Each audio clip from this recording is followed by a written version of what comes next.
नमस्कार, स्वागत आप सभी का हमारे यूट्यूब चैनल संस्कृत सरस्वती पर। मैं रामकुमार शास्त्री आप सभी संस्कृत प्रेमी अनुरागियों का हार्दिक स्वागत और अभिनंदन करता हूं। प्यारे साथियों, हम जो कुछ भी यूट्यूब चैनल के माध्यम से पढ़ रहे हैं, बार बार आप कहते हैं कि हमें इसके नोट्स वगैरह चाहिए, ऑनलाइन व्याख्या चाहिए, टेस्ट सीरीज चाहिए। तो अब हम सबको जो भी सामग्री हम पढ़ रहे हैं उसकी ऑनलाइन टेस्ट सीरीज की व्याख्यात्मक वीडियो, साथ ही पीडीएफ नोट्स, ई नोट्स और ई बुक, प्रिंटेड नोट्स, ये सारी सामग्री यदि आप चाहते हैं तो आप Sanskrit Saraswati app mobile play store पर जाकर डाउनलोड करें, इंस्टॉल करें और पढ़ें। विस्तार पूर्वक से जो सामग्री आप यहां पढ़ रहे हैं उसकी सारी की सारी प्रिंटेड, ई बुक, ई नोट्स और ऑनलाइन टेस्ट सीरीज। आज का वीडियो हम देखते हैं। वीडियो के अंत में आप मुझे जरूर बताइएगा आज का वीडियो कैसा लगा। कमेंट्स बॉक्स में आप कमेंट्स करके जो लिखते हैं उससे मुझे और ऊर्जा मिलेगी और बेहतर हम आगे सीखते रहेंगे। बहुत बहुत धन्यवाद। चलिए क्लास प्रारंभ करते हैं। शुक्लां ब्रह्म विचारि सारि परिमां आद्यां जगद्व्यापिनीं वीणा पुस्तकधारिणीं अभयदां जाड्यान्धकारापहां हस्ते स्फाटिकमालिकां विदधतीं पद्मासने संस्थितां वन्दे तां परमेश्वरीं भगवतीं बुद्धिप्रदां शारदां।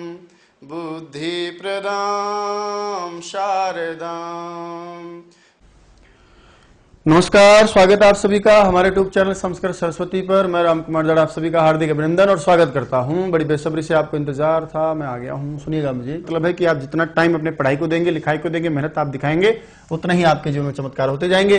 रेट भी पास होंगे, नौकरी भी लगेगी और नौकरी लगने से सामाजिक स्टेटस भी सुधरेगा, पैसा भी आएगा। जैसा हम चाहेंगे खा सकेंगे, पहन सकेंगे, जो चाहे हम जिंदगी में कर सकते हैं। आवश्यकताओं के साथ साथ हमारे शौक भी पूरे होंगे। भगवान करे ऐसा हो, बस आप मेहनत करते रहेंगे। अतवर्णस्य कति भेदाः, अतवर्ण के कितने भेद हैं। अब देखो, मैंने पहले तो क्या पूछा था आपसे, पहले तो मेरा प्रश्न था कि बताइए जो अवर्ण होता है उस अवर्ण के कितने भेद हैं। पहले तो मैंने इसके भेद पूछे थे और आपने उत्तर दिया बड़े प्रेम से कि सर इसके तो 18 हैं। अ ए ओ री के 18 हैं, ले के 12 हैं, ए ओ आई औ के 12 भेद हैं। अब देखो, इससे ज्यादा मैं घुसा नहीं क्योंकि वहां तक आपका प्रश्न आता ही नहीं कि जिंदगी में तो मैं क्यों घुसूं। हाँ, यहां तक मैं आ गया क्योंकि यहां तक हो सकता है आ जाए। अब क्या होता है प्यारे साथियों कि किसी भी स्वर के साथ में हलंतता लगा दिया जाता है। क्या लगा दिया जाता है? हलंत। और वो तय लगा दिया जाता है पर में। पर का मतलब होता है जी बाद में, पीछे की साइड में। तो पर में त लगाना, जैसे ये देखिए अ है ना, इसके पीछे इधर ही होता है, तो ये हलंत तय लगा दिया। व्याकरण शास्त्र की परंपरा में ये तय पर में लगाना एक नाम से जाना जाता है और उस प्रक्रिया का नाम होता है त पर में करण, यानी करना। ईश्वर था ना, इसके परमिता लगा दिया तो इसको क्या कहते हैं? तपरकरण। और तपरकरण करने से होता क्या है? फिर वह स्वर, जिस स्वर के साथ में आपने तपरकरण लगा दिया वह अपना ही बोध कराता है। वह अपना ही बोध कराता है। अपने जो और अन्य अपने समान जो वर्ण थे ना उसके परिवार के लोग, उनका बोध नहीं कराता है। बोला साहब नहीं समझे। बोलो इधर देखो, यो मान लीजिए कि आपने इस स्वर का विवाह कर दिया। क्या कर दिया? विवाह। और विवाह करके हम पीछे पीछे लाते हैं, है ना, जिसको आप सब जान रहे हैं क्या होता है। जैसे मैंने देखो ये अ था और अब मैंने क्या कर दिया? अत कर दिया। तो पहले अकेला था, अब डबल हो गए। अब ये हमने विवाह करके इसका साथ एक पत्नी या बैरवानी जो भी बोलते हो आप लोग, वो लेकर आ गए। जब अ अकेला था तब सबको साथ लेता था कि यार जो अ है वही आ है और जो अ है वही प्लुत अ है। ऐसा मान लेते थे कि छोटा वाला, बीच वाला और बड़ा वाला सब एक ही है। जो तेरा है वो मेरा है, जो मेरा है वो तेरा है। इसके 6 भेद होते थे, इसके भी 6 भेद, दीर्घ के और प्लुत के भी 6 भेद। इसलिए किसी से भी पूछते थे ना तो सबको मिला के ही बताते थे कि बताओ तुम्हारे घर में कितने रुपए आते हैं। सब कहते थे हमारे घर में तो 18 रुपए आते हैं। ए के भेद पूछे तो भी हमने 18 बताया। ध्यान आप, क्यों? क्योंकि जब सिंगल स्वर आता है तो वो सब कहता है कि जो मेरा है वो तेरा है। तो रस्व दीर्घ प्लुत का भेद रहता नहीं था, सब एक समान ही होते थे, इसलिए सबका जोड़ के हम 18 भेद बताते थे। अब आपने इनकी कर दी शादी, यानी कि के साथ ले आए बैरवानी। अब इससे पूछोगे तो क्या कहेगा? नहीं भैया, जो तेरा है वो तेरा है, जो मेरा है जो मेरा है। इसका मतलब ये हुआ कि अब ये जो स्वर आपकी आंखों के सामने है ना, जो तय पर में लेकर आ रहा है वो अपना ही ज्ञान कराएगा। यदि रस्व के साथ तय लगा दी हो तो केवल रस्व का ही ज्ञान करवाएगा। दीर्घ के साथ तय लगा दी हो तो दीर्घ का ही ज्ञान करवाएगा। और प्लुत वाले के साथ यदि तय लगा दी हो तो प्लुत वाले का ज्ञान करवाएगा। तो मेरे प्यारे सावतियों बताओ, ऐप का भेद पूछे तो कितने बताओगे? 18, सब ले लोगे रस्व दीर्घ प्लुत। लेकिन अत के भेद पूछे तो अब इसका मतलब पूछने का यह है कि केवल रस्व ए के भेद बताओ, तो फिर कितने बताओगे? 6। आत का मतलब केवल दीर्घ आ, इसका मतलब कितने बताओगे? 6। और आत का पूछे प्लुत ए का, तो फिर बताओ केवल प्लुत ए के कितने भेद बताओगे? 6। तो पहले सब एक थे, इसलिए 6 6 18 बता देते थे। अब कह रहे हैं कि बस जो मेरा है वो मेरा ही है, जो तेरा है वो तेरा है, और जो तेरा है वो भी तेरा है, लेकिन पहले तो मेरा है जो तेरा है। तो सीधा याद रखना, जैसे मान लो अब आपकी परीक्षा में इसी तरह का सवाल आ जाए कि बताओ ए के भेद कितने हैं, और फिर कह दे कि चलो बताओ एक काम करो, इत के भेद बताओ, तो ये तो सबको बुला लेगा। अब इसके घर में कौन कौन है? रस्व खुद है ही, दीर्घ वाले भैया भी हैं, और एक बहुत बड़े भैया बूढ़े भैया भी हैं, इसलिए रस्व दीर्घ प्लुत के हिसाब से कितने भेद बता देते आप? 18। अब इसने की शादी कर दी, रस्व दीर्घ कुछ भी हो सकता है। अब देखो इसका मतलब केवल रस्व है, उसके तो कितने भेद होते हैं? 6। ईत होता तो भी एक ही बात है, वो दीर्घ वाला भी 6 भेद आता है। ऐसे आपको भेद बताने पड़ते हैं। अब आ जाओ, सिंगल नहीं है, तपरकन लेकर के है, इसका मतलब विवाह करके है। अब इसका ही ज्ञान करवाएगा। अरे कौन है तू? अच्छा छोटा वाला बेटा है। इस प्रकार से केवल छोटे का ही ग्रहण करवाएगा, यानी केवल रस्व का ग्रहण करवाएगा। और रस्व बोले तो कितने भेद बताएगा? 6 भेद। इसलिए इस प्रश्न का जवाब क्या हो जाएगा? ब। तो ए के भेद 18, अत के भेद 6, ई के भेद 18, ईत के भेद 6। इस प्रकार से अन्य सभी में आप समझे। धन्यवाद। आगे बढ़िए। प्रश्न संख्या हमारा 60 है। कहता है ऋकार से कति भेदा। ये इसलिए लिया है क्योंकि इसमें थोड़ी बातें हैं, कुछ इसमें चर्चाएं हैं, वो आपको थोड़ा मैं बताना चाहता हूं। मैं फिर दोहरा रहा हूं कि सामान्य यदि आपसे कोई प्रश्न करता है तब तो आपको दिक्कत ही नहीं है। क्या दिक्कत नहीं है? कि मैंने आपको यही तो पढ़ाया है कि अ से लेकर ई, उ, री और ल 4 हो गए क्या? इन चारों का कभी भी आपसे कोई नॉर्मल आपसे भेद पूछ रहा है तो आपको कितने भेद बताने? इन चारों में से किसी का भी पूछे तो 18 भेद, और इनके साथ तपरकरण कर दे, हलंत लगा दे, तो फिर आपको 6 भेद बताने। अब देखो प्रश्न क्या है आंखों के सामने। नॉर्मल प्रश्न अभी तक सिंपल प्रश्न पूछा है कि री के भेद बताओ, तो रस्व दीर्घ प्लुत 18 प्रकार का होता है, कोई प्रॉब्लम नहीं है। ये आपका प्रश्न हो गया। तो यहां तो आप जो कमेंट्स दे रहे हैं, कुछ लोग 18 और 30 बता रहे होंगे, मैं उसी पे आऊंगा। अभी पहले इसके प्रश्न का हमने जवाब ढूंढ लेते हैं। बताइए इसके प्रश्न का जवाब क्या हो जाएगा? 18। ये प्रश्न परीक्षा का टारगेट है, ध्यान रखना इसको। बंदूक की गोली है इसके अंदर, डिस्कें की तरह चलेगी। आपको आ गया तो अच्छी बात है, नहीं आया तो और भी अच्छी बात है। सीखेंगे ना आप, तभी तो मुझे ध्यान से सुनेंगे आप। आ गया तो नहीं सुनेंगे, हो आता है हमको तो क्या है, ये सब चल रहा है, जो सब पता है हमको। ऐसे तो ऋकार के भेद कितने हैं? 18 हैं। अब सुनिएगा इसके, हालांकि आगे का प्रश्न इसलिए मैं उसके साथ ही ले लेता हूं। तो सिंपली री के भेद पूछे 18, ली के भेद पूछे 12, अ के भेद पूछे 18, अत के पूछे 6, ईत के पीछे, ऊत के पूछे, रीत के पूछे तो 6। अब देखिए इसके बाद, अभी तो नॉर्मल मैंने पूछा री के भेद बताओ। अब एक नया प्रश्न मैंने आपके सामने लिया, यहां मैं उसकी व्याख्या करूंगा। अब देखो प्रश्न की थोड़ी लैंग्वेज मैंने चेंज कर दी है। अब मैंने पूछा कि री वर्ण के भेद बताओ, यहां तक तो वही है, री के भेद आते हैं आपके दिमाग में 18 यानी चाहिए, 18 आ रहे हैं तो बहुत अच्छी बात है। लेकिन सवर्ण संज्ञा अनंतरम, बोले सवर्ण संज्ञा के बाद। अब यहां सवर्ण संज्ञा से मतलब यह है मेरे प्यारे साथियों कि आपने याद रखना मेरी बात को। मैं आपसे भेद पूछ रहा था री, तो आपने कितने भेद बताए थे? 18। कैसे बताया आपने 18 भेद? आपने कहा गुरुजी रस्व वाला री होता था, उसके 6 भेद लिया आपने, दीर्घ वाला री थे उसके 6 भेद लिया आपने, प्लुत वाला भी री होता है इसलिए 6 भेद लिया आपने। और एक स्वर का नाम लेते हैं तो पाणिनि के मतानुसार, क्योंकि पाणिनि ने माहेश्वर सूत्रों में ए के बाद आ और प्लुत आ को नहीं पढ़ा, वो ये मानते हैं कि यार ऐसे ही काम चल जाता है, इनमें कोई भेद नहीं है, इसलिए रस्व दीर्घ प्लुत को आप एक जैसा ही माने। किसी भी स्वर का नाम ले नॉर्मल, तो वहां फिर आप 18 प्रकार ही समझे, 12 है तो 12 प्रकार ही समझे। तो अभी मैंने केवल री बोला, तो जो इसके पूरे सगे भाई हैं, खूनी रिश्ता जिनका एक ही माँ के गर्भ से निकले हुए मान लो आप, ये सब क्या है? सगे भाई हैं। तो ये कितने प्रकार के लोग हो गए? 3 प्रकार के, टोटल कितने होंगे? 18। अब आपने किसी भी रीत से पूछा तो वो कह देगा हम 18 हैं। कैसे कहा आपने? क्योंकि आपने इनको एक ही माना है। आगे जाकर पाणिनि ने कहा कि देखो भाई साहब, एक नियम है कि जो री वर्ण होता है ना वो, और जो ली वर्ण है ना, ये दोनों भी आपस में एक दूसरे को आप क्या समझें? सवर्ण ही समझें। अच्छा, सवर्ण का हिंदी अर्थ वैसे सीधा समान वर्ण होता है, यानी जैसे री के छोटे, बीचला और बड़ा भाई एक ही है ना। ये देखो 6 वाला 6 वाला 6 वाला, तो आपने री में भेद नहीं किया, रस्व दीर्घ प्लुत को आपने एक ही समझा। वैसे ही आप री और री को भी क्या कर लो? सगे भाई तो नहीं है, धर्म के भाई मान लो आप। इसलिए जब रस्व दीर्घ प्लुत वाले री एक ही था, जब रस्व वाला प्लुत वाला भी एक ही था 12 प्रकार का, अब आपने क्या कर दिया? दोनों को एक ही कह दिया कि तुम दोनों भी चलो एक ही हो। अब बताओ इस परिवार में टोटल कितने लोग हो गए? तो मुख्य तो री और ली हो गया, लेकिन जब री और ली को दोनों की सवर्ण संज्ञा कर दी तो इस परिवार में एक धर्म का भाई भी आके जुड़ गया और कह दिया कि तुम दोनों भी, जैसे ये तीनों एक है ना रस्व दीर्घ पुलुत वाला री, वैसे ही तुम भी। बोला ये कितने प्रकार का होता है? बोले ये तो वास्तव में 12 प्रकार का होता है। कितने प्रकार का होता है ये? 12। बोला कैसे होता था 12 प्रकार का? तो 12 ऐसे होता था आदरणीय सभी साथियों कि इसका रस्व होता है उसके 6 वेद, और इसका केवल पुलुत होता था इसलिए उसके 6 वेद।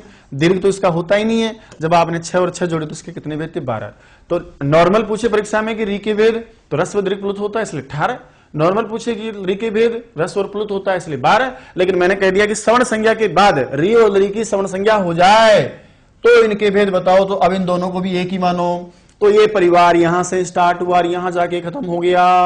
तो बताओ यहां 18 और इसके 12, इसलिए जब री की सवर्ण संज्ञा पूछी जाए, दोनों की सवर्ण संज्ञा री और री को सवर्ण कहने के बाद, तो री से पूछोगे तो वो क्या कहेगा? तुम्हारे घर में कितने लोग हैं? तो वो कहेगा मेरे घर में 30 लोग हैं। बोला कैसे यार? देखो भाई हम 3 तो क्या हैं? 18 प्रकार का तो मैं खुद हूं, यानी सगे भाई कितने? हम 18, और जो धर्म के और बना लिए हमने ली के कितने? 12, इसलिए 30 हो गए। फिर ली से आप मिले, अरे ली कितने हो गए आजकल तुम? बोला यार हम आजकल 30 हो गए। बोले कैसे भाई? तो कहा कि यार देख हम कितने थे?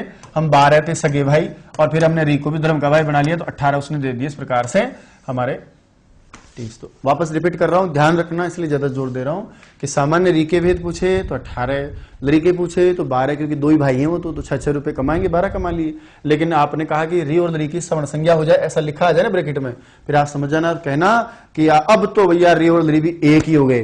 तो री के 18, ली के 12, इसलिए किसी से भी पूछोगे बता री और ली तुम दोनों एक होने के बाद कितने हैं तुम्हारे पास? कहेगा सांभा 30 है हमारे पास। इससे पूछोगे तो भी कितने हैं? 30 है हमारे पास। ठीक है, तो री वर्ण से कटिभेदा इतना प्रश्न हो तब तो उत्तर क्या होता? 18। लेकिन री वर्ण की कितने सवर्ण संज्ञा के बाद, इसका मतलब री और ली की सवर्ण संज्ञा के बाद कितने वेद हैं? तब प्यारे साथियों आपका उत्तर होना चाहिए रे 30।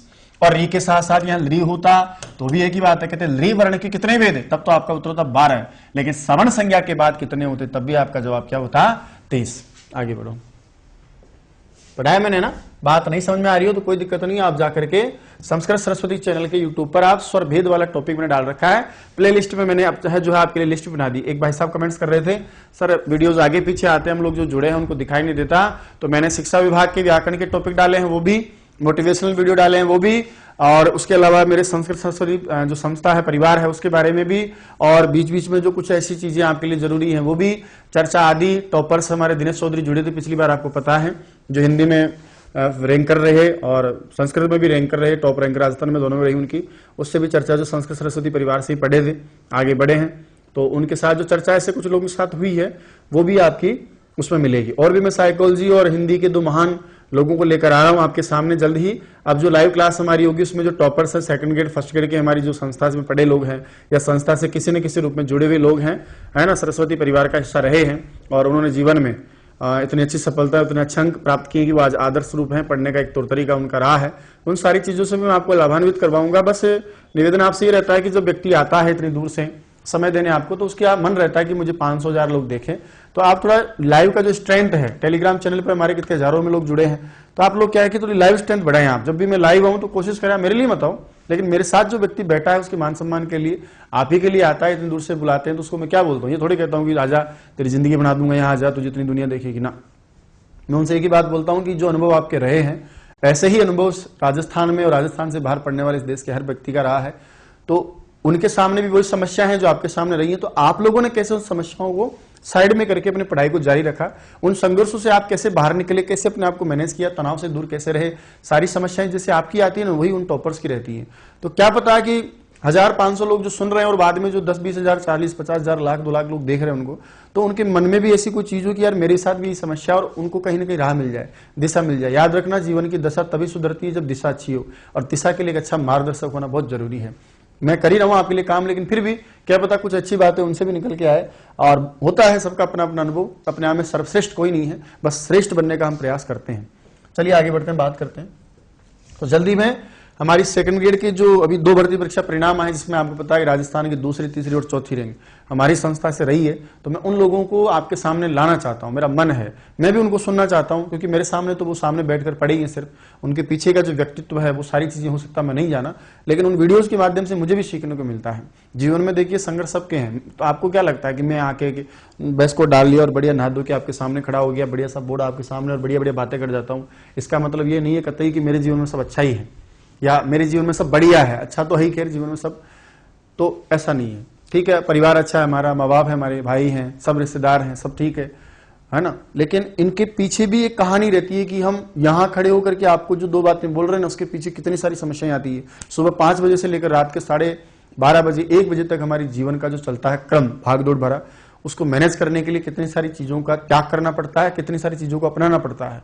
तो संघर्ष सब जगह। हो सकता है कि आप 2 टाइम खाना खा रहे हो बढ़िया से और आप मुझे सुन रहे हो सकता है कि मैं एक ही टाइम खाना खाता हूं, मैं हो सकता है कि 2 रुपए आपसे कमा रहा हूं या आपसे ज्यादा कमा रहा हूं, है ना, लेकिन खाना मैं आपसे कम खा रहा हूं। तो समस्याएं सबको हैं। क्या पता आपको पसीना नहीं आ रहा, क्योंकि आपके तो क्या है कि आप तो बैठे हो आराम से घर से, मान लो इस समय, तो आपको पसीना कैसे आएगा, पंखा चल रहा होगा। हो सकता है कि इस समय मेरे पास पंखा ही नहीं हो सकता है कि मैं सारे दिन पसीने में भागता फिरता हूं। तो ऐसा कतई नहीं समझे कि सामने वाला व्यक्ति सब अच्छा ही होगा। जो आपको दिखता है वैसा मत माना करो, जो दिखता है उसके पीछे भी बहुत बड़ी कहानी होती है। ठीक है, ज्यादा हो जाएगा ज्ञान, बह जाओगे आप लोग। इधर चले, हम बात कर रहे थे यहाँ सामान्य हमारा प्रश्न हो गया। अगला देखिए 61 के बाद हम पढ़ रहे हैं प्रश्न, जिसका नाम है 62 प्रश्न। ये भी बहुत प्यारा प्रश्न है, इसकी व्याख्या में कर दिया हूं, सुनिए। जल्दी से कमेंट्स करके बताया करो, जल्दी से मतलब जल्दी होता है, धीरे धीरे मत कराओ, लिखो जल्दी। एज वर्णा नाम गतिवेदा, एज का मतलब समझाओ बोले तो मुझे। एज क्या है? एक प्रत्याहार है। प्रत्याहार का मतलब होता है माहेश्वर सूत्रों में एक आगे का अक्षर लिया जाए, एक अंतिम हल वर्ण जिसकी इत संज्ञा है, इसका नाम इत होता है। जैसे कौन है? इत, च। तो ऐसे स्टार्ट करोगे तो कौन कौन आएंगे इसमें? ए ओंग आई आउ च, और जो ये चा है ना, ये सारे के सारे क्या है? इत है। इसलिए प्रत्याहारों में उनका ग्रहण नहीं होता। तो एज प्रत्याहार में 4 आते हैं। अयादि संधि पढ़े हो ना, एचो अयवयाव है, तो इन 4 के स्थान पर ही तो हम आव आदेश करते थे। अब ये क्या पूछ रहा है कि बताइए इनके भेद कितने हैं? तो याद करो, मैंने अभी आपको बताया था कि इनका कभी ह्रस्व नहीं होता। ये जो भाई साहब है ना हमारे, ये वीआईपी लोग हैं, हमेशा इनको वीआईपी बोलता हूं मैं तो जब से समझाऊं। ये क्या है? वीआईपी लोग हैं, और वीआईपी लोगों का ह्रस्व नहीं होता है, इसलिए इनका ह्रस्व नहीं है। तो ह्रस्व नहीं है तो बताइए इसका केवल क्या होता है? दीर्घ और प्लुत, दीर्घ प्लुत, दीर्घ प्लुत, दीर्घ प्लुत, है ना, दीर्घ और प्लुत। अब मुझे बताओ दीर्घ के कितने भेद पढ़ रहे हो आप? 6। तो 6 + 6 बराबर कितने हो गए? 12। तो 6 + 6 बराबर इसके भी 12, 6 + 6 बराबर इसके भी 12, 6 + 6 बराबर इसके भी 12। इसलिए याद रखना ए ओ आई औ इनके 12-12 भेद होते हैं। एज मतलब 4 हो, इसलिए एज का पूछे तो 12-12 भेद होते हैं। दीर्घ का पूछे तो भी कितने होते हैं? 12-12। तो आपका उत्तर मिल गया होगा कि एच जो वर्ण है उनके कितने भेद होते हैं भैया? 12 भेद होते हैं, क्योंकि इनका रस नहीं होता है। दीर्घ वर्ण के भी 12 भेद हैं, क्योंकि उसका दीर्घ आ ही गया भाई साहब, लंबी उम्र है इस आदमी की। बोलो, जवाब मिल गया आपको। री वर्ण से कति भेदा, ये बहुत इंपॉर्टेंट प्रश्न है। री वर्ण का भेद 18 पूछ सकता है, री वर्ण का भेद 12 पूछेगा। री और री की सवर्ण संज्ञा के बाद तब हम 30 पढ़ चुके हैं। चलिए इसका जवाब सीधा है, इसकी व्याख्या में कर चुका हूं। ली वर्ण के कितने भेद बताओगे आप? 12 भेद बताएंगे। क्यों बताएंगे हम 12 भेद? क्योंकि इस भाई का कौन सा वाला भाई नहीं होता? दीर्घ वाला भाई नहीं होता। तो इसलिए उत्तर क्या हो जाएगा आपका? अ। यानी ली वर्ण के भेद आपसे पूछ ले तो आप बता देंगे गुरुजी इसका क्या नहीं होता? दीर्घ नहीं होता है। कौन नहीं होता इसका? दीर्घ नहीं होता है। अच्छा, दीर्घ नहीं है तो फिर कौन कौन हुए? इसका रस्व होता है, यानी ये अ होता, क्या नाम है इसका? ली होता है। और एक इसका कौन सा रूप माना गया है? प्लुत माना गया है, इसलिए इसको ऐसा आपने देखा होगा, है ना। इसके भेद कितने होते हैं? 6। इसके भेद कितने होते हैं? 6। 6 से कितने हो गए? 44 हो गए क्या? चलो 12 होते हैं, इसलिए इसके भेद कितने हैं? 12। आपने कभी भी जमाने में कहीं भी संसार में इस तरह का मोटा पेट का डबल री वाला नहीं देखा होगा। दीर्घ संधि जब आप पढ़े थे, याद कीजिए, तभी मैं आपको क्या बोला था कि भैया इसका वो वाला नहीं होता, दीर्घ वाला रूप, इसलिए री मिलकर के भी रस्व के जैसा ही दिखाई देता है। चलिए आगे बढ़ते हैं। ये आपके स्वरों के मुख्य प्रश्न यहाँ है, समाप्त हो गए हैं। एक नया टॉपिक प्रारंभ होने जा रहा है, जो मैंने विस्तार से आपको 2 घंटे की क्लास में समझाया था। अब हम टॉपिक जो प्रश्न हमारे होंगे, देखो अब हम स्वर पढ़ लिए, व्यंजन पढ़ लिए, स्वरों के भेद, नाम वगैरह सब पढ़ लिया हूं मैं तो ये मान के चल रहा हूं कि टेस्ट सीरीज नहीं बल्कि आपका रिवीजन हो रहा है पूरा का पूरा। एक एक अक्षर, एक एक शब्द मैंने आपके लिए छोड़ा नहीं है कि भाई आपको करना, सब मैं यहीं से दे रहा हूँ। परीक्षा के दिनों में भी जब आपको परीक्षा के कुछ दिन रह जाएं, 15-20 दिन, 1 महीना, तो मैं चाहता हूं कि हमेशा आप इस टेस्ट सीरीज को अपने साथ रखें। जब भी आपका परीक्षा में आप जा रहे हो, 1 महीने पहले भी आप इसको एक बार वापस दे के जाए। मेरी गारंटी है सारे के सारे ऐसा लगेगा कि ये मास्टर तो हमको भी 15 दिन पहले पढ़ा के भेजा सारी चीजें। एक एक प्रश्न आपको यहीं से बताऊंगा मैं। देखो रे बेटा, ये प्रश्न देखो परीक्षा में आया ना, ये मेरी टेस्ट सीरीज में यहाँ मैंने आपके सामने कराया। पहला प्रश्न पढ़ते हैं। अब दिमाग सेट कर लो कि अब हम उच्चारण स्थानों की बातें करेंगे। क्या होता है उच्चारण स्थान, कितने उच्चारण स्थान हैं, उसके अनुसार कितने हैं, उसके अनुसार कितने हैं, कुल कितने हैं, इसका क्या होगा, उसका क्या होगा, कितने दो दो वाले होते हैं, किसका नाक से होता है, नाक से कुल कितने होते हैं, विसर्ग का सामान्य आए तो क्या पूछे, अनुस्वार का सामान्य आए तो क्या बताएं, किसी के साथ आए तो क्या बताएं, अनुनासिक कौन होता है। इस प्रकार से हम बातें करेंगे। तो पहला प्रश्न आपके लिए छोड़ता हूं। वर्णस्य उत्पत्ति स्थानम उच्यते। वर्ण का जो उत्पत्ति का स्थान है, मतलब जहां से किसी वर्ण की उत्पत्ति होती है, हमारे मुख में कुछ ऐसे स्थान पाए जाते हैं जहां से हम वर्ण का उच्चारण करते हैं। जैसे पा, पापा। अब पापा बोले तो पापा बोलने के लिए हमें बताइए क्या करना पड़ा, होठों को मिलाना पड़ा। यदि होठ ना हो तो फिर बोले पापा आ, इसका मतलब होठ नहीं तो पापा भी नहीं, तो पापा होने के लिए होठ जरूरी है कि नहीं। तो जिस वर्ण का हम उच्चारण करना चाहते हैं, उस वर्ण की उत्पत्ति जहां से होती है, मुख के अंदर पाए जाने वाले वो जो अंग हैं, जो भाग है, जो स्थान है, जो प्रदेश है, जिससे वर्ण की क्या होती है, उत्पत्ति होती है, जन्म होता है, निष्कासन होता है, निकलता है, निकल के फूट के बाहर निकलता है, वो वर्ण की उत्पत्ति करने वाला स्थान, वो वर्ण को जन्म देने वाला स्थान, जहां जिसकी सहायता से किसी वर्ण का उच्चारण होता है, वो कहलाता है उस वर्ण का उच्चारण स्थान। क्या कहलाता है, उच्चारण स्थान। अब वो तो आगे की चर्चा जो हम कर रहे हैं वो कर ही रहे हैं। चलिए साहब, तो वर्ण की उत्पत्ति का स्थान क्या कहलाता है रे, उच्चारण स्थान कहलाता है। अब देखो यहाँ प्रश्न है, संस्कृत भाषा में कितने उच्चारण स्थान हैं। सिंपल सा प्रश्न पूछा है, नॉर्मल आ जाए कि उच्चारण स्थान कितने हैं, तो भी उत्तर यही होगा जो इसका होगा। संस्कृत में उच्चारण स्थान कितने हैं, तो भी यही होगा, है ना। वर्ण उच्चारण स्थान कितने हैं, तो भी यही होगा। संस्कृत भाषा में कितने उच्चारण स्थान हैं, तो भी इस प्रश्न का उत्तर वही होगा जो होना चाहिए। तो संस्कृत भाषायाम, संस्कृत भाषा में कतिमाना कितने उच्चारण स्थान, उच्चारण स्थान है। तो प्यारे सावधियों, संस्कृत भाषा में उच्चारण स्थानों की संख्या कितनी है, कितनी है। 7 लिखूं, 8 लिखूं कि या 11 लिखूं, जल्दी बताओ। 7 लिखूं, 8 लिखूं, 11 लिखूं या लिखूं ही नहीं, लिख दूं क्या, क्या लिखूं। चलो इसमें तो है ही नहीं 11 तो है ही नहीं। तो आप याद रखिएगा, सामान्य परीक्षा में सवाल आएगा उच्चारण स्थान कितने, तो आपको कितने बताने हैं, 7।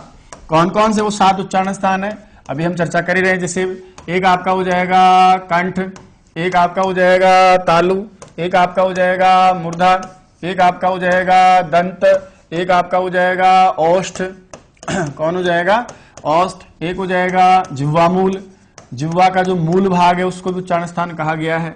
और एक हो जाएगी आपकी बाहर निकली हुई लंबी सी नाक, जो सर्दी और गर्मी में जुकाम होने पर काफी हेल्प करती है आपकी, लेकिन मार्ग अवरुद्ध हो जाता है। चेहरे की सुंदरता बढ़ाने का काम भी नाक करती है, आपको पता है। सोच के देखो, कल्पना करो कि जिसकी नाक नहीं होती, ऐसा नकटा इंसान होता है, नकटी इंसान नहीं होती, कैसे दिखते हम लोग। सोच के देखो एक बार कि ये जो नाक है ये होती नहीं, मान लो प्रकृति ने हर चीज कितनी जोरदार बनाई। कल्पना करो कि हमारे कान नहीं होते, ऐसा सोच के देखो एक बार। मुझे देखो, ये रामकुमार नाम का लड़का है, अच्छा मैंने कह दिया ना, तो आपका ध्यान क्या है कि मेरे नाक पे और मेरे कान पे जाएगा ज्यादातर।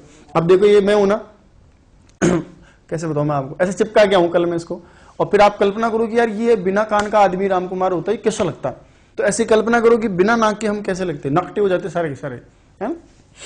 तो नासिका वर्णों के उच्चारण के साथ साथ सुंदर चेहरे की सुंदरता भी बढ़ाती है, ध्यान है, पता है आपको। ठीक है, कितने हो गए, 1 2 3 4 5 6 7, ये 7 उच्चारण स्थान है। मैं यही चर्चा कर लेता हूं ताकि आगे के प्रश्नों की व्याख्या इसी में हो जाए। बोले गुरुजी 8 भी पढ़े हमने, तो बिल्कुल पढ़े हैं ना भाई साहब, मैंने भी 8 पढ़े, क्या बात करते हो। वो 8 जवाब कब होगा, जब आपसे परीक्षा में सवाल करे कि बताइए पाणिनीय शिक्षा नाम की जो ग्रंथ आप पढ़ते हैं, जो वेदों के ऊपर लिखी गई है, जो स्वरों के और वर्णों के उच्चारण स्थान, बल, संगीत, संधि आदि के बारे में चर्चा करती है, उसमें कितने उच्चारण स्थान बताए गए, तब आपका उत्तर पता है कितना हो जाएगा, 8 हो जाएगा। तब आपको उत्तर कितना बताना है, 8। तो सामान्य उच्चारण स्थान का प्रश्न आ जाएगा, उच्चारण स्थान कितने हैं, तो 7। ये तो मैं कंप्लीट कर देता हूं, ये आपका उत्तर हो गया। कौन से नंबर का ऑप्शन उत्तर हो गया आपका, 6 वाला, कि उच्चारण स्थान कितने बताए गए हैं। तो आपका उत्तर हो जाएगा भैया उच्चारण स्थान तो सामान्य कितने बताए गए हैं, 7 वाला। ये तो खत्म हो गया प्रश्न, ठीक है। अब इसकी व्याख्या में करें तो सामान्य पूछे तो 7, पाणिनीय शिक्षा के अनुसार पूछे तो 8। बोले गुरुजी ये 8 कौन कौन आ गए, तो 7 तो आपने पढ़ी लिए ना, उधर पढ़े ना, कंठ तालु मूर्धा दंत औष्ठ जिह्वा मूल नासिका। कंठ मतलब तो गला ही होता है, तालु मतलब जो अपनी जीभ के ऊपर गुंबदनुमा प्रदेश नहीं होता क्या, आरसीसी की जो छत होती है ना, ऐसे ये वाला, इसको हम क्या बोलते हैं? तालु बोलते हैं। मुर्दा के दो अर्थ होते हैं, एक मसूड़ा होता है, खोपड़ा होता है। तो खोपड़े से तो कुछ निकलता ही नहीं है, खोपड़े को तो बजाते हैं जब डम डम डम डम डम डम, तो वो बजाना तो है नहीं, क्योंकि वर्णों का उच्चारण करना हमको डम डम नहीं बोलना है। तो मुर्दा मतलब लिया गया मसूड़ा। जो तालु यानी गुंबद से थोड़ा नीचे उतरोगे ना हाईवे से, तो थोड़ा सा ब्रेकर मिलेगा आपको दांतों के जस्ट ऊपर, और जो आरसीसी की छत है ना, ये वाली छत है जैसे ये वाला, और दांतों के जस्ट ऊपर नीचे उभरा हुआ भाग मिलेगा आपको अंदर की साइड, जिस पर जीभ घुमाने से थोड़ी गुदगुदी होती है, ऐसा है ना, करके देखो आपको अच्छा लगेगा। I like this. तो ये हो गया मुर्दा। दंत मतलब जानते हो आप, सूगले से जो दांत हमारे होते हैं 32, किसी किसी के तो 32 होते ही नहीं बेचारे। औष्ठ मतलब होते हैं होठ, ये वाला। जिह्वा मूल होता है, जिह्वा का जो जड़ प्रदेश मूल भाग है ना, जो जिह्वा का जो जड़ है ना, और एक नासिका मतलब जानेंगे आप, नासिका होता है। तो 7 तो आपके ये हो गए। 8वें का नाम पाणिनि ने अलग से दिया, उसका नाम है भैया उरस। बोल के बताओ, एक बार लिख के बताओ क्या लिखा है मैंने। उरस, उरस है ना, जैसे पयस से क्या होता है पयः, तो उरस का कभी कभी क्या लिखा आता है पता है हमको? उरह भी लिखा हुआ आ जाता है। अब कहेंगे गुरुजी आपने उरस पढ़ाया था, उरह कैसे आ गया? अरे भैया शब्द है उरस, जैसे मनस को मनः पढ़ते हैं संस्कृत में, क्योंकि स का विसर्ग बन जाता है पीछे। इसी प्रकार से रामस का रामः बन जाता है, गोपालस का गोपालय बन जाता है, वैसे उरस को उरह भी लिख दिया जाता है। और कभी कभी शास्त्रों में इसकी जगह और भी शब्दों का प्रयोग, जैसे हृदय। अब कहा कि उरस क्या होता है, तो उरस का मतलब होता है हृदय। कहा कालजा। पाणिनि शिक्षा के अनुसार किन्हीं जो शब्द हम उच्चारण करते हैं, तो हर एक वर्ण के लिए अलग अलग उच्चारण स्थान है। क का उच्चारण कंठ से होगा, च का उच्चारण स्थान तालु से होगा, त का उच्चारण स्थान दंत से होगा, लेकिन सभी वर्णों के उच्चारण करने पर एक सदाबहार उच्चारण स्थान काम में आता है। इसका नाम ही क्या बताया उन्होंने? उरस। कहा उरस होता क्या है? तो यहां से कुछ नहीं निकलता, ध्यान रहे, यहां से तो खून ही निकलता है बस। नाभि से लेकर के कंठ प्रदेश तक की जो नीचे का और इसके बीच का जो प्रदेश है, उसको हमने क्या नाम दिया? उरस नाम दिया है। पाणिनि जी ये मानते हैं कि आप किसी क को बोलो, च को बोलो, ट को बोलो, ए को बोलो, ई को बोलो, कुछ भी बोलो, मतलब किसी भी अक्षर का उच्चारण करो, तो एक ऐसा मौलिक उच्चारण स्थान है जो सभी के उच्चारण के काम आता है, और उसी का नाम उन्होंने क्या रखा है? उरस रखा है। उरस का मतलब हृदय, और हृदय का मतलब नाभि से लेकर के। अच्छा, कई बार ऐसा नहीं होता क्या? अब आप सोच रहे होंगे गुरुजी यहां से भी कोई अक्षर निकलते हैं क्या? तालु से निकलते हैं, मुर्दा काम में आती है, जीभ हिल रहा है, थोपड़ा हिलता है, कभी हमने तो नहीं देखा हमारा कालजा भी हिलता हो। तो एक बात बताओ, जैसे मजा आ गया साहब, अभी लिख रहा हूं सब ले मजोले, तो जब ले मजोले मतलब जब मजा लेते हैं हम लोग, हंसते हैं खेलते हैं, तो आपने देखा नहीं, और बार हमारा तो पेट ही दुखे हंसता हंसता। क्यों भाई आप इधर से हंस रहे थे क्या? या इधर से हंस रहे थे क्या? हंसना तो मुख से ही हो रहा था। कोई भी ध्वनि की क्रिया हमारी मुख से ही होती है, और सब ध्वनियां मुख के अंदर से आती है। पेट से कौन सा हंसना निकल के गया जो आप करें मोरो बोर मार तो पेट दुखे? इसका मतलब यह है कि ध्वनि रूप जो आपका संस्कार जो निकलता है, फर्स्ट जो आपका प्रोसेस जो स्टार्ट होता है, वो हमारा वास्तव में नाभि से होता है, और फिर वो कंठ तक आकर के उच्चारण स्थानों के सहारे सहारे अपनी स्थिति लेकर के बाहर प्रकट होता है ना? ठीक है। अब जैसे हम लोग पढ़ाते रहते हैं, मान लो 10 घंटे 15 घंटा पढ़ाया किसी दिन, तो कहते हैं यार पेट दुखा है मेरा, तो उसका कारण रहता है कि हमारी स्वर तंत्रियां कहीं ना कहीं वहीं से प्रेशराइज होकर, तो सदाबहार उच्चारण स्थान किसको कहा जाएगा? उरह। अरे कैका पूछे तो कंठ बताएंगे, लेकिन सबका ही बोले किसी का भी उच्चारण करो यहीं से निकलेगा सब, तो ये सदाबहार हो गया, मौलिक उच्चारण स्थान हो गया, इसका नाम क्या है? कंठ। तो भैया तब आपका प्रश्न हो जाएगा जब पाणिनि शिक्षा के अनुसार पूछे तो 8, सामान्य पूछे तो 7। अब मान लीजिए आप बच्चों को संस्कृत की वर्णमाला पढ़ा रहे हैं, क्या पढ़ा रहे हैं? वर्णमाला। और फिर आपसे प्रश्न कर ले कि जो आपकी वर्णमाला है, जिसमें आपने पता नहीं 63-64 कुल मिलाकर के अक्षर पढ़े हैं आपने, तो उस वर्णमाला के कुल उच्चारण स्थान परीक्षा में पूछ ले कि उस वर्णमाला के कुल उच्चारण स्थान बताओ, तो फिर आपको पता कितने बताने? 11। फिर आप यदि मान लो बच्चे के साथ बैठे और उस बच्चे ने आपसे पूछ लिया कि सर मैडम व का उच्चारण स्थान बताओ, तो फिर आपको क्या करना पड़ेगा बेटा? व का तो दंतोष्ट होता है, कि दंत और ओष्ठ दोनों होता है, तो दोनों को मिलाकर के नया नाम देना पड़ेगा, यानी दंत की सहायता भी ली जाएगी, होठों की सहायता भी ली जाएगी, तो कहना तो पड़ेगा ना आपको अलग से कि वकारस्य दंतोष्टम की बेटा व का उच्चारण स्थान तो दंतोष्ट होता है। तो ऐसे जब काउंटिंग डबल को आदि को हम ले लेते हैं, तो संख्या बढ़ते बढ़ते 11 सूत्रों के माध्यम से 11 उच्चारण स्थान पढ़ते हैं। संस्कृत में उच्चारण स्थान कितने हैं? 7। पाणिनि शिक्षा के अनुसार 8। संस्कृत वर्णमाला में वर्णों के कुल उच्चारण स्थान कितने हैं? 11। प्रश्न पूछा संस्कृत भाषा में उच्चारण स्थान, उत्तर हो गया 7। आगे चलो, उन्हीं दोनों प्रश्नों को ले लेता हूं मैं साथ के साथ। देखो आ गया, अब इसका जवाब धड़ दे दो, मुझे समझ गए होंगे मेरी व्याख्या को, तो आप बात पकड़ लेंगे। पाणिनि शिक्षा के अनुसार उच्चारण स्थान कितने हैं? कर दूंगे 7? कहो तो कर दूं? क्या उत्तर हो जाएगा? 8। बोले साहब सामान्य कितने पढ़े थे? 7, और 8वां कौन सा ले लिया? उरस। सुनना, उरस का मतलब उरा है। क्या कहते हैं इसको? हृदय। इसको हम कहते हैं मौलिक उच्चारण स्थान। ये क्या है? मौलिक है, सदाबहार मान लीजिए आप, एवरग्रीन। सबके काम आता है, किसी का भी उच्चारण करो आप।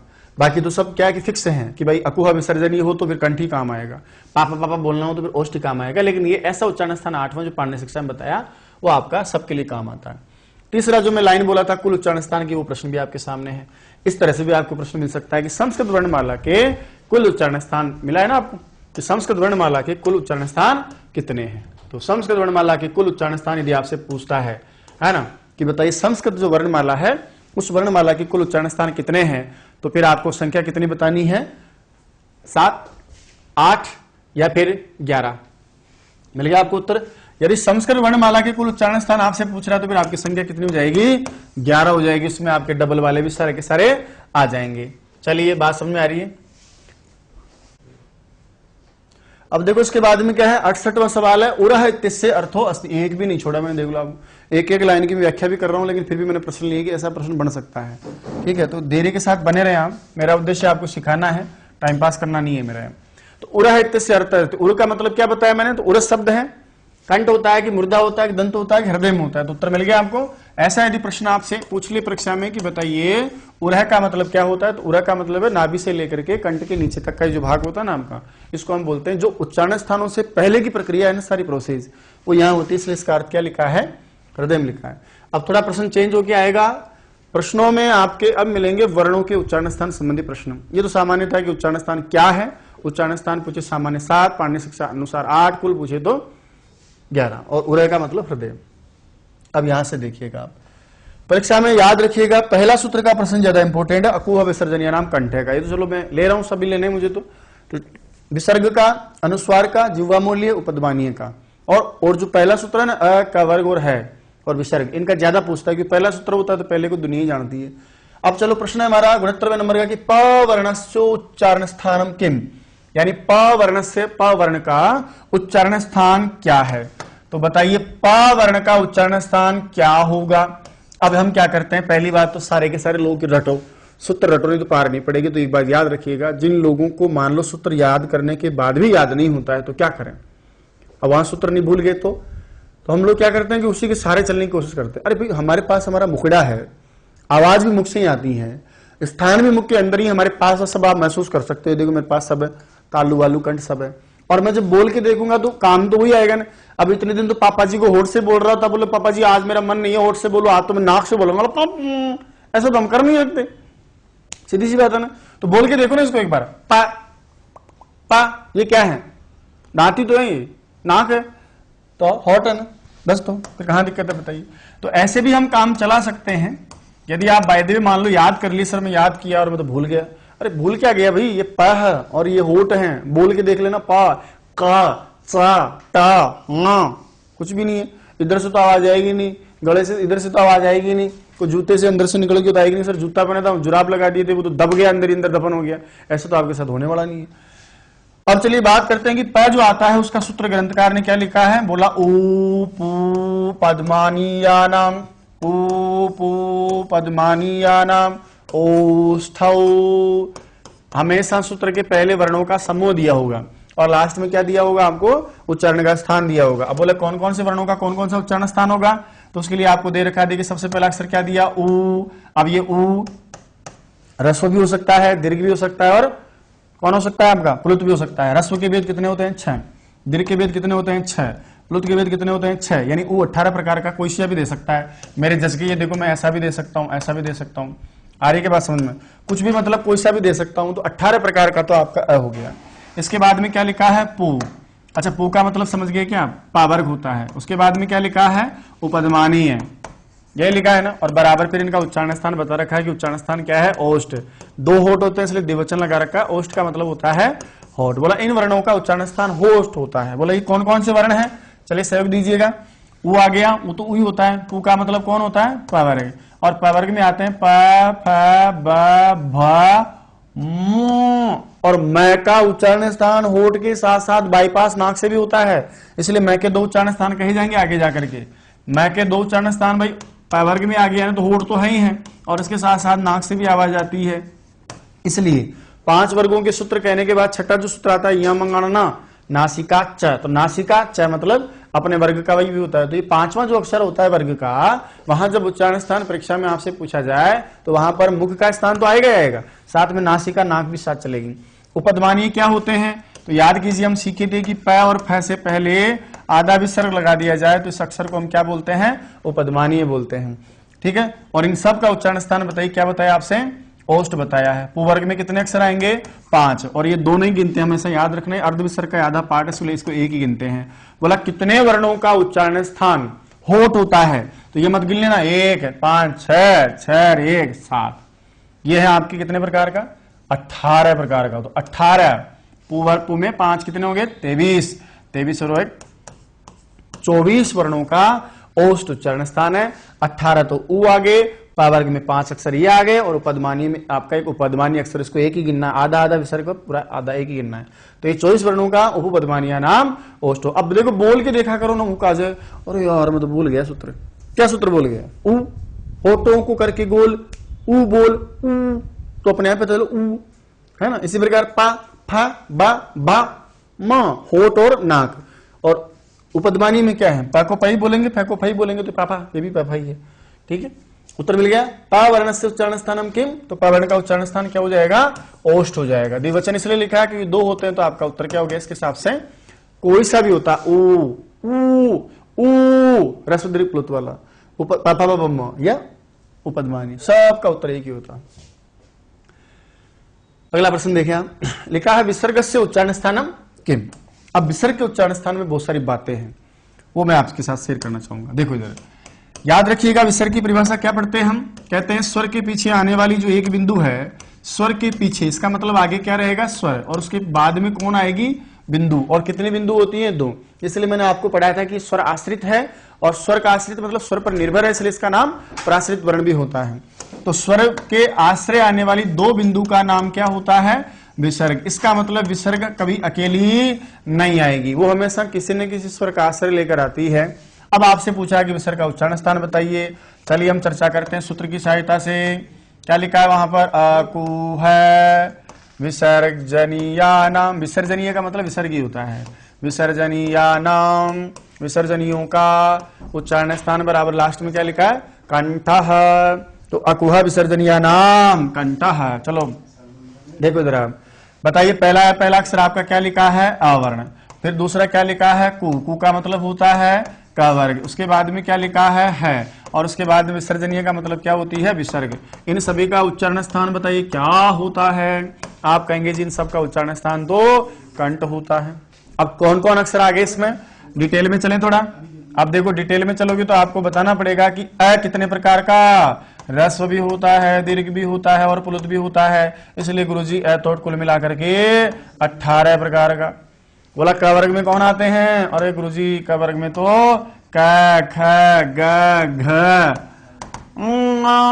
यानी नाक से भी जाएगा, तुम इसका उच्चारण स्थान मुक्त होगा ही होगा, साथ में नाक भी होगा। इसके अलावा है, और इसके अलावा एक वर्ण कौन सा है आपका, विसर्ग। टोटल कर लें एक बार, ये देखिए क वर्ग में कितने आएंगे, 5 है, 1 विसर्ग 1, कितने हो गए, 18 और 5 23, 23 1 24 1 25, यानी कुल मिलाकर के 25 ऐसे वर्ण हैं जिनका उच्चारण कहां से होता है, कंठ से होता है। कोई सा भी आ जाए तो आप इसकी व्याख्या से कर लेंगे। अब यहां प्रश्न क्या पूछा, विसर्ग का, तो अकुह विसर्जनीय नाम कंठ, तो आपका उत्तर यहां से ढूंढा, मुझे मिल गया बाय ऑप्शन। ये ले भैया दादा, ये तुम्हारा उत्तर क्या हो गया, बाय ऑप्शन उत्तर हो गया। लेकिन किंतु परंतु बंधु क्या होता है, विसर्ग का जनरली परीक्षा में पूछने पर तो आपने बता दिया कि सर इसका उच्चारण स्थान तो कंठ होता है, लेकिन मैं बातों ही बातों में बहुत कुछ बोल गया कि प्यारे बच्चों विसर्ग कभी अकेली नहीं आती है। तो जिसका आश्रय लेकर रहता है तो उसका नाम, अच्छा एक बार बताओ, लड़की की शादी होती है, लड़के की शादी होती है सामान्य, तो आजकल तो पता नहीं क्या क्या होता है, लेकिन जब लड़के के साथ शादी होगी तो नाम क्या हो जाता है, जैसे मान लो किसी का नाम है सुनीता, तो वो क्या करते हैं, सुनीता के आगे जो अपना खुद का सरनेम है वो छोड़ देती है, और जिसके ऊपर आश्रित या जिसका सहारा बनने के लिए जाती हैं, आश्रित तो मैं क्या बोलूंगी, बराबर के साथी हैं सभी, तो जिस रथ का दूसरा पहिया बनने वो जाती है तो उस रथ का पहिया है तो उसका नाम तो लेती है ना, नहीं लेते क्या, जैसे मान लो किसी का नाम है सुनीता, तो पहले वो चोपड़ा थी, अब निठार वाला पति तो निठार वाला, सुनीता निठार वाला, ऐसे हो जाएगी। तो मेरे कहने का मतलब ये है कि जिसके आश्रित ये आ रही है, जिसके साथ जन्म जन्म का साथ उसका निभाना है, तो फिर बताइए कुछ तो नाम उसका लेना पड़ेगा ना, याद रखिएगा। इसके बाद आगे बढ़ रहा हूं। जब विसर्ग अकेली नहीं आती हो और विसर्ग किसी का साथ लेकर आती हो, तो जब किसी स्वर के साथ या किसी शब्द में विसर्ग दी हो, है ना, मान लो कोई शब्द है, कोई सा भी शब्द, जैसे मान लीजिए मैंने कह दिया जी रामः, जैसे मैंने कह दिया हरे ही, जैसे मैंने कह दिया गुरु, ऐसा कोई भी शब्द हो सकता है, और उस शब्द में दे दे कि बताओ बेटाओ रामः में विसर्ग का उच्चारण स्थान क्या होगा, बताओ रे बेटाओ हरि में विसर्ग का उच्चारण स्थान क्या होगा, बताओ रे बेटाओ गुरु में विसर्ग का उच्चारण स्थान क्या होगा। तो कोई शब्द देकर के यदि विसर्ग का उच्चारण स्थान पकड़े, तो फिर आप ये देखना कि यहां पर इस शब्द में विसर्ग कौन से स्वर के साथ में आई है, और जो उस स्वर का उच्चारण स्थान होगा न, वही उस विसर्ग का भी उच्चारण स्थान कहा जाएगा। जैसे राम में पूछा मैं आपसे, तो किसके साथ आई है, आप कहोगे गुरुजी मैंने उसको ए के साथ देखा है, तो जो ए का उच्चारण स्थान होगा ना, वैसे उस विसर्ग बोली जाएगी। इसी प्रकार हरि में किसके साथ आई है, ई के साथ, गुरु में किसके साथ आई है, ऊ के साथ। 9 स्वर मुख्य आपने पढ़े, पूरे आपने टोटल मिला के 21 या 22 पढ़े, किसी के साथ आए तो देख लेना, अच्छा ए के साथ आई है, तो अब ये ए के हिसाब से जानी जाएगी। बताओ ए का उच्चारण स्थान क्या पढ़ते हो, अकुह विसर्जन या नाम कंठ, तो विसर्ग का उच्चारण स्थान भी यहाँ क्या है, कंठ। अब ये तो मैच कर गया, क्योंकि विसर्ग का सामान्य भी कंठी होता है। अब आप सोच रहे हैं गुरु जी यहाँ तो कोई परिवर्तन ही नहीं है, तो भैया अभी तो अपने जैसे आदमी के साथ ही रही है ना, ये भी कंठ की थी, जो मिला इसको धनी दोरी इसका, वो भी कंठ वाला ही मिल गया, तो अभी तो नाम सर नेम परिवर्तन करने में आपको जरूरत नहीं है। अब यहाँ देखो विसर्ग का नॉर्मल क्या होता है, कंठ, लेकिन किसके साथ आई है, ए के साथ, ईचु ऐसा नाम ताल। अब आपको हरि में विसर्ग का उच्चारण स्थान पूछे ना, तो आपको फिर तालु बताना पड़ेगा, कंठ करोगे तो गलत हो जाएगा। गुरु में पूछे तो किसके साथ आइए, ऊ के साथ, तो फिर बताओ अब यहां उच्चारण स्थान किसके हिसाब से चलना पड़ेगा, ऊ के हिसाब से। होठों को करके बोल, ऊ बोल, अभी सीखे थे आप। तो याद रखना, विसर्ग का सामान्य परीक्षा में सवाल आए जैसा कि आपके सामने लिखा है, तब तो आपका उत्तर हो जाएगा कंठ। और यदि कोई शब्द दे, उसके पीछे विसर्ग दिखे और कहे कि यहां बताओ, तो जिस स्वर के साथ वो आ रही है ना, जिस स्वर का आश्रय लेकर वो आ रही है ना, उसी के हिसाब से उसका उच्चारण स्थान बना देना। तो ये प्रश्न तो आपका क्या था, विसर्ग का बताओ, लेकिन हरि में पूछे तो तालु, गुरु में पूछे तो ओष्ठ, ऐसे आपको बता देना है। आगे चलते हैं साहब, 71वां सवाल है हमारा, च वर्णस्य या च वर्ग, इसमें पूरा वर्ग ही पूछ लिया आपको, इसका मतलब च ज ये 5वें आ जाएंगे। कहा कि च वर्ग का उच्चारण स्थान बताइए, ये आपका प्रश्न है, जल्दी से बता दीजिए मुझे। अब आप च वर्ग का उच्चारण स्थान क्या होगा, जल्दी बताओ, जल्दी बताओ, भूल गया मैं, पता नहीं क्या है, याद नहीं आ रहा मुझे। सारे के सारे कमेंट्स करो, जितने भी देख रहे हैं ना इस समय, एक एक बंदा और एक एक बंदी कमेंट करनी चाहिए, सारे के सारे लोग कमेंट्स करो जल्दी से। अभी भी देखो कहीं तो मुस्कुरा के कौन करा ले, कहीं कर ले लो, गया जोला में कमेंट्स करो जल्दी से, बताओ। सीधा सवाल है, वैसे इच्छा वर्ग का कोई विशेष बात नहीं है, फेल हो जाएगा जो रीट में। जिसने कमेंट्स नहीं डाला ना इस प्रश्न के ऊपर, वो सब फेल हो जाएंगे। अब मैं देख रहा हूँ कौन कौन फेल होगा, नाम लिख रहा हूं, मैं सबकी लिस्ट बना रहा हूं। कमेंट्स करो भाई दादा, हो करो तो सही। चलो क्या है जवाब, मिल गया सभी को। च वर्ग का उच्चारण स्थान हम क्या पढ़ते हैं, इचु या नाम तालु। तो आपकी परीक्षा का जवाब तो आपको मिल गया कि च वर्ग या या किसी का भी आ जाए तो आपका उत्तर हो जाएगा तालु। ठीक है, कहा सूत्र क्या है, तो वहां ग्रंथकार ने सूत्र लिखा है, ए चू या नाम बराबर उच्चारण स्थान क्या बता दिया, तालु। कहा कि ये जितने भी वर्ण आप देख रहे हैं इन सभी का उच्चारण स्थान तालु यानी तालु की सहायता से पढ़े जाते हैं। बोला इसमें कौन कौन है, तो एक तो आपका ई है, एक चू है और एक य है और उसके बाद में क्या है स। बोला इन सभी का उच्चारण स्थान क्या है, तालु है। देखिएगा आप, बोला ई मतलब रस्व दीर्घ प्लुत तीनों हो सकते हैं।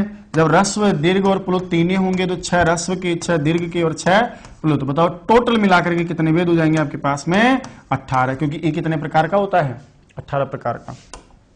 अच्छा चू का मतलब समझ गए, चू मतलब क्या होता है, च वर्ग, च एक होता है आपका ये और एक होता है श। ये कितना हो गया, च वर्ग में आपके अक्षरों की संख्या कितनी हो गई, 5। अब देखो ये याद रखिएगा, ये एक प्रकार का अक्षर नहीं होता है, मैंने पढ़ाया आपको बकायदा कि जो या वाला होते हैं ना वो 2 प्रकार के होते हैं। एक तो बिना नाक से बोले जाने वाले या वाला, और एक होते हैं नाक से बोले जाने वाले अनुनासिक वर्ण या वा। पढ़ा था कि नहीं पढ़ा था।